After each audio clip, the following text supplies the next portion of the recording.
Hello प्यारे बच्चों, आज हम लोग देखते हैं 2025 का चित्रकला का वायरल पेपर 830 BAV। तो आइए प्रश्न देखते हैं बिना समय नष्ट किए। तो पहला देखेंगे प्रश्न। यहाँ पहला प्रश्न दिया गया है। पहला प्रश्न है, स्लेटी रंग किन रंगों के मिश्रण से बनता है? ऑप्शन ए है काला और सफ़ेद, ऑप्शन बी है नीला और सफ़ेद, ऑप्शन सी है पीला और सफ़ेद, ऑप्शन डी है भूरा और सफ़ेद। तो इसका राइट ऑप्शन ए हो जाएगा काला और सफ़ेद। तो इसका राइट ऑप्शन ए हो जाएगा काला और सफ़ेद। तो स्लेटी रंग किन रंगों के मिश्रण से बनता है? काला और सफ़ेद। आइए प्रश्न नंबर 2 देखते हैं। प्रश्न नंबर 2 है, प्राथमिक रंग कितने होते हैं? प्राथमिक रंग कितने होते हैं? Option A 1, option B 2, option C 3, option D 5। तो इसका राइट ऑप्शन हो जाएगा ऑप्शन सी हो जाएगा। ऑप्शन सी इसका उत्तर हो जाएगा 3। तो यहाँ हम देख लेते हैं कौन कौन से आपके प्राथमिक रंग होते हैं। तो यहाँ हमने लिखा है प्राथमिक रंग क्या होता है? लाल होता है, पीला और नीला। ये क्या होता है? प्राथमिक रंग होता है। तो प्राथमिक रंग 3 होते हैं, लाल पीला नीला। इसको याद रखेंगे। अगला देखते हैं प्रश्न नंबर 3, शीत रंगों की श्रेणी में कौन से रंग आते हैं? ऑप्शन ए है नीला हरा, ऑप्शन बी है लाल पीला, ऑप्शन सी है काला सफ़ेद, ऑप्शन डी है इनमें से सभी। तो इसका राइट ऑप्शन कौन सा हो जाएगा? तो ये ऑप्शन ए हो जाएगा।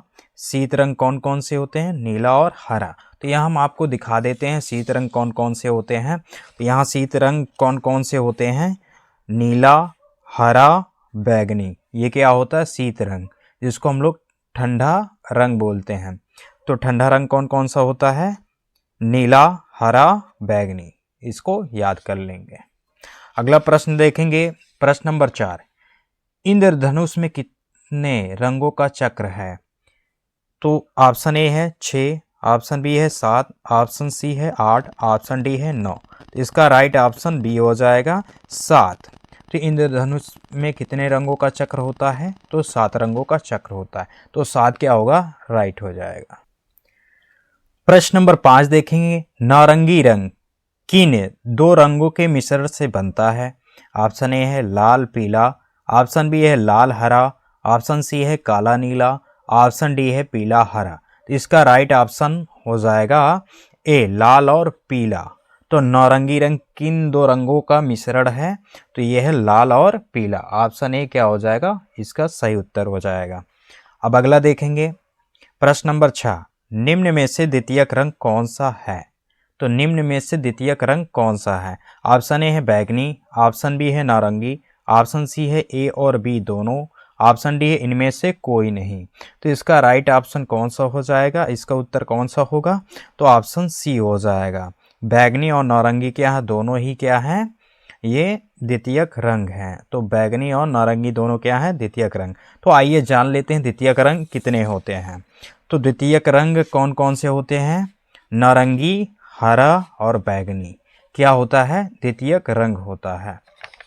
अब अगला प्रश्न देखेंगे। प्रश्न नंबर 7, कौन सा तटस्थ रंग नहीं है? ऑप्शन ए है काला, ऑप्शन बी है सफ़ेद, ऑप्शन सी है लाल, ऑप्शन डी है इनमें सभी। तो इसका राइट उत्तर कौन सा हो जाएगा? तो ऑप्शन सी हो जाएगा लाल। ऑप्शन सी क्या हो जाएगा? लाल हो जाएगा। कौन सा तटस्थ रंग नहीं है? तो लाल नहीं है। इसका उत्तर क्या हो जाएगा? सी। तो प्रश्न नंबर अगला देखेंगे। प्रश्न नंबर है 8। प्रश्न नंबर 8 देखेंगे।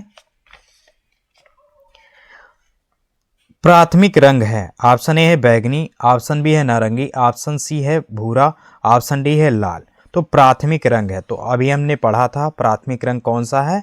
ऑप्शन डी हो जाएगा लाल। तो लाल क्या है? प्राथमिक रंग है। तो इसका उत्तर कौन सा हो जाएगा? डी। अब देखेंगे प्रश्न नंबर 9, लाल और सफ़ेद रंग मिलाने से कौन सा रंग बनता है? मिलाने से कौन सा रंग बनता है? ऑप्शन ए है बैगनी, ऑप्शन बी है नीला, ऑप्शन सी है गुलाबी, ऑप्शन डी है पीला। तो इसका राइट कौन सा हो जाएगा? ऑप्शन सी उत्तर हो जाएगा गुलाबी। तो लाल और सफ़ेद मिलाने से क्या बनता है? गुलाबी बनता है। तो गुलाबी क्या हो जाएगा? सही हो जाएगा। अब अगला प्रश्न देखेंगे। प्रश्न नंबर 10, प्रश्न नंबर 10 है, जल रंगों का प्रयोग करने के लिए किसका प्रयोग होता है? ऑप्शन ए जल, ऑप्शन बी है तैल, ऑप्शन सी है मोम, ऑप्शन डी है वर्निश। तो इसका राइट ऑप्शन ए हो जाएगा जल। तो किसका प्रयोग किया जाता है? तो जल का प्रयोग करते हैं। अब अगला देखेंगे प्रश्न नंबर 11। प्रश्न नंबर 11 है, आलेखन में किस प्रकार की रेखाओं का महत्व है?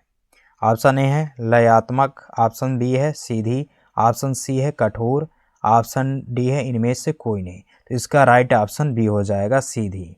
तो आलेखन में किस प्रकार की रेखाओं का महत्व है? तो सीधी रेखाओं का महत्व है। आइए प्रश्न नंबर 12 देखते हैं। प्रश्न नंबर 12 है, निम्न में से कौन भिन्न है? बैंगनी, लाल, ऑप्शन सी है नारंगी, ऑप्शन डी है आसमानी। तो इसका कौन सा राइट हो जाएगा? तो ऑप्शन हो जाएगा ए बैंगनी। ये क्या है? द्वितीयक रंग है। बाकी ये क्या है? ये सब प्राथमिक रंग में आते हैं। तो ये द्वितीयक रंग है बैंगनी। तो बैंगनी क्या हो जाएगा? भिन्न हो जाएगा इनसे।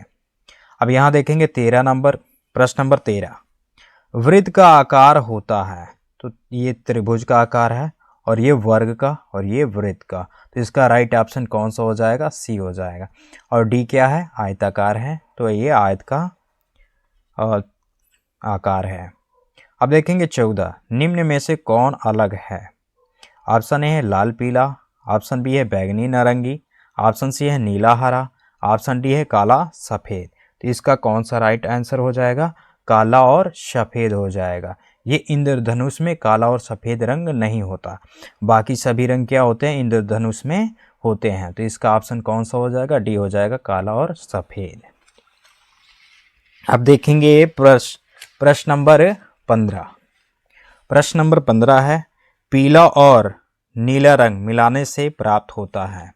तो क्या प्राप्त होता है? हरा, लाल, गुलाबी, काला। तो इसका राइट आंसर कौन सा हो जाएगा? तो हरा हो जाएगा। कौन सा हो जाएगा? ऑप्शन ए राइट हो जाएगा, हरा। हरा। तो पीला और नीला रंग मिलाने से कौन सा रंग बनता है? हरा बनता है। ऑप्शन ए राइट हो जाएगा।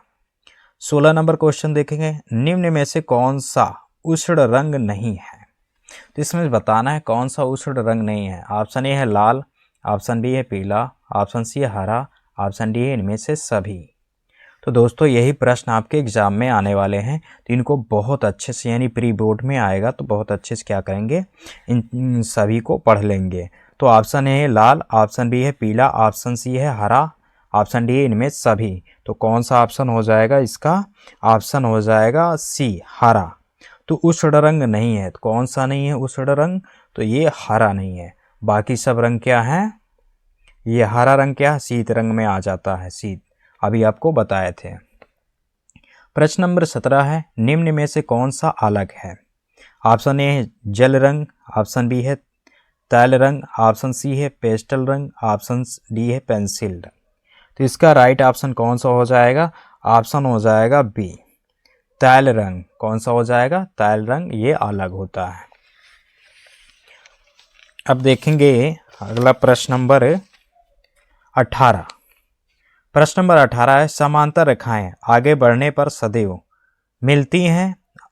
ऑप्शन बी है नहीं मिलती हैं, ऑप्शन सी है कभी कभी मिलती हैं, ऑप्शन डी है इनमें से सभी। तो इसका राइट ऑप्शन बी हो जाएगा, नहीं मिलती हैं। समांतर रेखाएं आगे बढ़ाने पर सदैव नहीं मिलती हैं। अब यहाँ देखेंगे प्रश्न नंबर 19 है, मोनोक्रोम कहा जाता है। ऑप्शन ए है एकल वर्ण, ऑप्शन बी है दो या दो से अधिक वर्ण, ऑप्शन सी है ए और बी दोनों, ऑप्शन डी है इनमें से कोई नहीं। तो दोस्तों बहुत लोग ट्रिक बताते रहते हैं कि ऑप्शन सी मार दीजिए दोनों, तो ऐसा बिल्कुल भी नहीं है। तो यहाँ उत्तर कौन सा है? ऑप्शन ए है एकल वर्ण। तो उनके चक्कर में बिल्कुल भी नहीं आना है। यहाँ देख रहे हैं तो एकल वर्ण होता, मोनोक्रोम कहा जाता है, एकल वर्ण को कहा जाता है, ना कि दो या दो से अधिक वर्ण को। तो इस तरीके से ऑप्शन ए राइट होगा। तो बहुत अच्छे से आप चीज़ों को तैयार करें। अब यहाँ देखेंगे प्रागैतिहासिक चित्रों का प्रमुख विषय है। ऑप्शन ए है प्राकृतिक चित्रण, ऑप्शन बी है शिकार चित्रण, ऑप्शन सी है व्यक्ति चित्रण, ऑप्शन डी इनमें से कोई नहीं। तो ऑप्शन बी क्या हो जाएगा, राइट हो जाएगा, शिकार चित्रण। ठीक है, शिकार चित्रण, प्रागैतिहासिक चित्रों का प्रमुख विषय है शिकार चित्रण। ऑप्शन बी राइट हो जाएगा। अब अगला देखेंगे।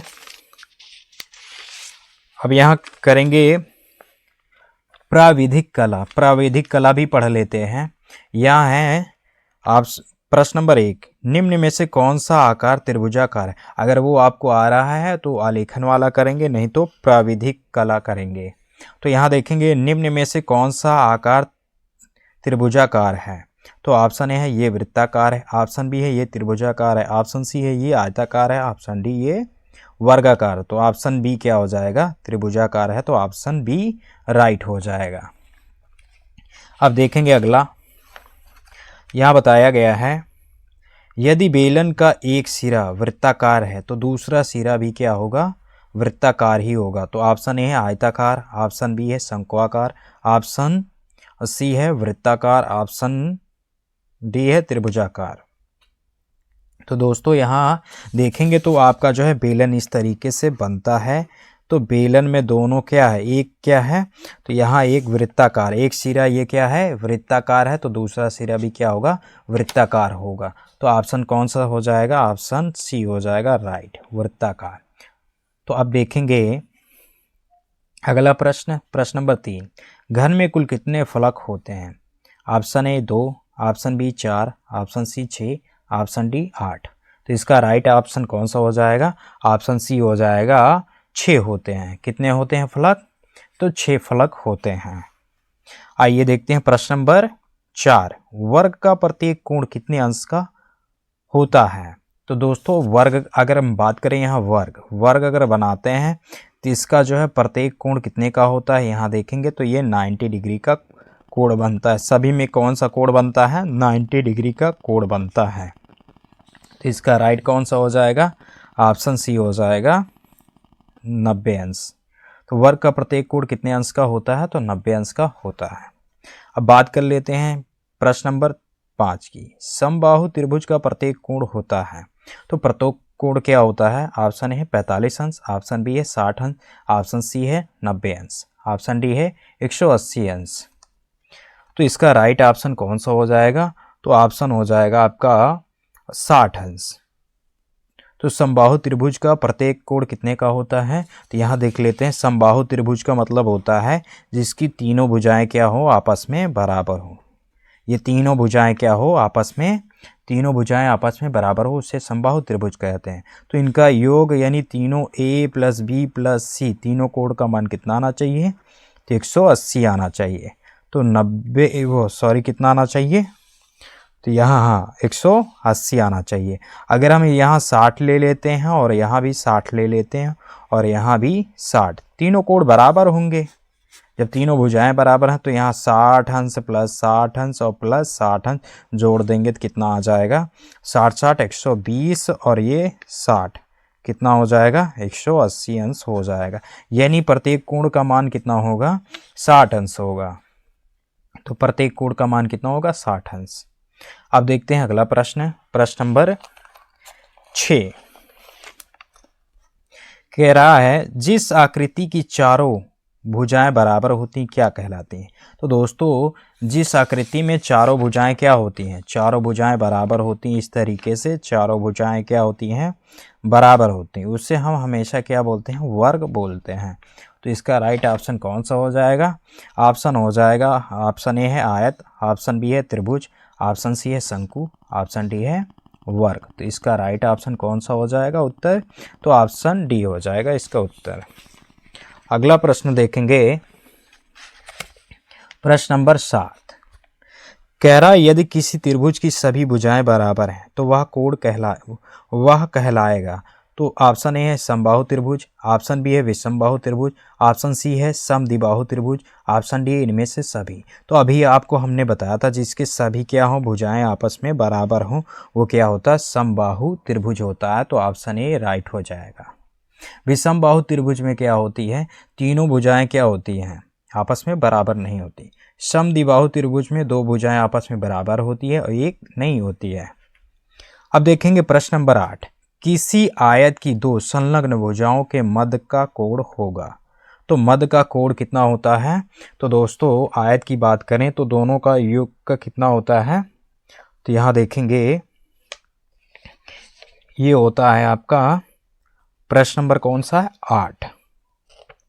तो किसी आयत की दो संलग्न भुजाओं के मध्य का कोण होता है, तो ये ऑप्शन ए है 60 अंश, ऑप्शन बी है 90 अंश, ऑप्शन सी है 120 अंश, ऑप्शन डी है 150 अंश यानी 150 अंश। इसका राइट ऑप्शन कौन सा हो जाएगा? ऑप्शन हो जाएगा आपका बी हो जाएगा। आपको हमने अभी बताया था अगर हम बात करें दो भुजाओं के संलग्न, तो यहाँ देखेंगे आयत इस तरीके से बनता है, तो यहाँ कोण कितने का बनेगा? 90 अंश का। सीधी सी बात है, यहाँ भी 90 अंश का, यहाँ भी 90 का, यहाँ भी 90 का। आयत और वर्ग में दोनों में क्या है? कोण 90 अंश का ही बनता है। तो यहाँ क्या हो जाएगा? 90 अंश। ऑप्शन बी क्या हो जाएगा? सही हो जाएगा। अब देखेंगे अगला प्रश्न, प्रश्न नंबर 9। वृत्त का कोण होता है, वृत्त का कोण होता है, ऑप्शन ए 60 अंश, ऑप्शन बी 160 अंश, ऑप्शन सी है 260 अंश, ऑप्शन डी है 360। तो एक वृत्त कितने का होता है? तो एक वृत्त जो है पूरा 360 अंश का होता है। पूरा ये वृत्त कितने का होता है? तो ये 360 अंश का होता है। तो ऑप्शन डी क्या हो जाएगा? राइट हो जाएगा, ऑप्शन डी। समकोण आप देखेंगे प्रश्न नंबर 10 है, समकोण कितने अंश का होता है? ऑप्शन ए है 90 अंश, ऑप्शन बी है 45 अंश, ऑप्शन सी है 60 अंश, ऑप्शन डी है 120 अंश। तो समकोण होता है 90 डिग्री का, तो ऑप्शन ए राइट हो जाएगा। अब देखेंगे प्रश्न नंबर 11, इनमें से कौन सा आकार वृत्त का है? तो ऑप्शन ए है ये त्रिभुज है, ऑप्शन बी ये वर्ग का है, ऑप्शन सी है वृत्त, ऑप्शन डी है आयत का। तो ऑप्शन सी क्या हो जाएगा? राइट हो जाएगा, ये वृत्त का आकार है। अब देखेंगे प्रश्न नंबर 12, जिस त्रिभुज की तीनों भुजाएं असमान हो वो क्या कहलाता है? तो ये ऑप्शन ए है समबाहु, ऑप्शन बी है विषमबाहु, ऑप्शन सी है समद्विबाहु, ऑप्शन डी है इनमें से सभी। अभी आप लोगों को हमने बताया था जिनकी तीनों भुजाएं क्या हो? असमान हो यानी बराबर ना हो, तो वो क्या होता है? विषम बाहु होता है। तो इसका राइट ऑप्शन कौन सा हो जाएगा? ऑप्शन हो जाएगा बी विषम बाहु। प्रश्न नंबर 13, प्रिज्म में कुल कितने रंग होते हैं? ऑप्शन ए 4, ऑप्शन बी है 5, ऑप्शन सी है 6, ऑप्शन डी है 7। तो इसका राइट ऑप्शन क्या हो जाएगा? डी हो जाएगा 7। तो प्रिज्म में कुल कितने रंग होते हैं? तो 7 रंग होते हैं, तो ऑप्शन डी सही कर देंगे। आइए देखते हैं प्रश्न नंबर 14। प्रश्न नंबर 14 है, 8 रंगों का रंग चक्र किसने प्रस्तुत किया? ऑप्शन ए है ओस्टवर्ड, ऑप्शन बी है न्यूटन, ऑप्शन सी है आइंस्टीन, ऑप्शन डी है इनमें से कोई नहीं। तो ऑप्शन बी क्या हो जाएगा? न्यूटन राइट हो जाएगा, न्यूटन राइट हो जाएगा। तो 8 रंगों का चक्र किसने प्रस्तुत किया था? तो न्यूटन ने। अगला प्रश्न देखेंगे, प्रश्न नंबर 15, वृत्त की सीमा रेखा को निश्चित करने वाली रेखा को क्या कहते हैं? तो एक वृत्त है, अगर हम यहाँ बात करें ये क्या है? वृत्त है। तो वृत्त को निश्चित करने वाली रेखा को इसको क्या कहेंगे? परिधि बोलते हैं। क्या बोलते हैं? परिधि। तो इसका राइट ऑप्शन क्या हो जाएगा? ऑप्शन बी हो जाएगा, परिधि। अब देखेंगे अगला प्रश्न 15, 16, निम्न में से वर्ग का आकार है, ये त्रिभुजाकार और ये वर्गाकार, ये वृत्ताकार, ये त्रिभुजाकार, तो ये आयताकार था। तो यहाँ देखेंगे ये ऑप्शन नंबर बी क्या हो जाएगा? वर्ग का आकार हो जाएगा। अब देखेंगे कौन सा नंबर की पेंसिल से खींची गई रेखा सबसे हल्की होगी? तो दोस्तों यहाँ हम जान लेते हैं जितनी क्या होगी। यहाँ देखेंगे H और 2H और 3H और 4H, ये सब क्या होंगे? जितना बढ़ता जाएगा उतना कठोर होता जाएगा, और जितना कम होगा वो क्या होगा? जितना कम होगा वो क्या होगा? जितनी हल्की होगी। जितना यहाँ देखेंगे जितना आगे बढ़ता जाएगा उतना क्या होगी? कठोर होती जाएगी, और जितना कम होंगी वो सबसे हल्की रेखा खींचेगी। तो ऑप्शन ए क्या हो जाएगा? राइट हो जाएगा। यहाँ H है, 2H है, HB है, 2B है, तो इसका राइट ऑप्शन ए हो जाएगा H। चाप किसका आंशिक भाग कहलाता है? तो दोस्तों हमेशा वृत्त पे ही क्या लगाया जाता है? चाप लगाया जाता है। इस तरीके से वृत्त पे ही क्या होता है? चाप लगाया जाता है। तो इसका राइट ऑप्शन कौन सा हो जाएगा? ऑप्शन ए है आयत, ऑप्शन बी है वृत्त, ऑप्शन सी है त्रिभुज, ऑप्शन डी है वर्ग। तो ऑप्शन बी हो जाएगा वृत्त। अब देखेंगे प्रश्न नंबर 19 है, घन के प्रत्येक फलक का आकार होता है। तो घन का प्रत्येक कैसा होता है? तो आप बताएंगे कैसा होता है। तो ये होता है वर्गाकार। ठीक है, तो ऑप्शन बी राइट हो जाएगा। आयताकार, वर्गाकार, वृत्ताकार इनमें से कोई नहीं, तो वर्गाकार होता है। घन के प्रत्येक फलक का आकार कैसा होता है? वर्गाकार होता है। अब देख लेते हैं यहाँ, एक समष्टभुज का प्रत्येक आंतरिक कोण होता है। तो ऑप्शन ए 60 अंश, ऑप्शन बी 120 अंश, ऑप्शन सी है 180 अंश, ऑप्शन डी है 360। इसका राइट ऑप्शन बी हो जाएगा 120 अंश का होता है समषटभुज। अब यहाँ दिया गया है प्रश्न नंबर देख लेंगे। यहाँ खंड बा यानी खा, खंड पार्ट बी, तो खंड खा। तो यहाँ देखेंगे प्रश्न दिया गया है 20 सेंटीमीटर गुने 25 सेंटीमीटर के आयत में निम्नलिखित में से किसी एक का दृश्य चित्रण कीजिए। चित्रण को जल रंग अथवा पेस्टल रंग से पूर्ण कीजिए। पहला है मेले में झूला झूलते बच्चे, दूसरा है किसान खेत में हल चलाते हुए, और फिर चित्रांकन करते समय निम्नलिखित बातों का ध्यान रखें। ऑप्शन यानी का है सही रेखांक एवं परिप्रेक्ष्य, खा है सौम्य एवं उपयुक्त रंगों का प्रयोग करें, ऑप्शन का है सही तथा उपयुक्त तो संयोजन करें। तो दोस्तों जैसे इसमें बताया गया उस तरीके से करते हैं। तो यहाँ क्या है, इस तरीके से आपको अंक दे दिए जाएंगे। यहाँ अंकों का वर्णन है। वातावरण का सही दृश्यांक, तो इसको कर देना है। इसके बाद यहाँ है तो आलेखन कला है, तो आलेखन को कर देना है कि 18 सेमी की भुजा वाले वर्ग में एक आकर्षक आलेखन की रचना करें जो कमल, पुष्प, पत्ती, कली एवं क्या है हंस के साथ संयोजित हो। किन्हीं 3 जल रंगों से इसे पूर्ण कीजिए। आलेखन में निम्नलिखित बिंदुओं पर विशेष ध्यान दीजिए। इकाई की मौलिकता, तो इसके लिए आपको 10 नंबर मिलेंगे, और लयात्मक रेखांक के लिए 5 नंबर, उत्तम रंग संगति तथा रंग संयोजन के लिए आपको 10 नंबर मिलेंगे, समान प्रभाव तथा आकर्षण के लिए 5 नंबर दिए जाएंगे। अब इसके बाद है यहाँ प्रविध कला, तो इसको कर लेंगे। यहाँ दे रखा है निम्नलिखित 5 प्रश्नों किन्हीं 3 उत्तर दीजिए। सभी प्रश्नों के अंक समान है। प्रत्येक रचना में निर्दिष्ट रेखाएं, रचनात्मक रेखाएं और अभिष्ट रेखाएं स्पष्ट दिखाएं। रचना में रचनात्मक रेखाएं न मिटाएं। सभी रबकार अलग दिए गए फुल इसके पेपर पर कीजिए। इसे भी उत्तर पत्र के साथ संलग्न कर दीजिए, जिससे आपको 30 नंबर मिलेंगे। तो अब इसमें पहला जो भी दिया है उसको कर देना है। तो यहाँ दे रखा है, और यहाँ भी क्या है, ये प्रश्न दिए गए हैं। पाठसीय स्मृति चित्रण, तो दोस्तों इतना आपको कर देना है। यहाँ भी दिया गया है, तो इसको भी आप अच्छे से देख लेंगे। ये भी दिया गया है प्रश्न। अब यहाँ लास्ट में भी आप देख लीजिए ये पेपर में कैसे आया है, ये दिया गया है।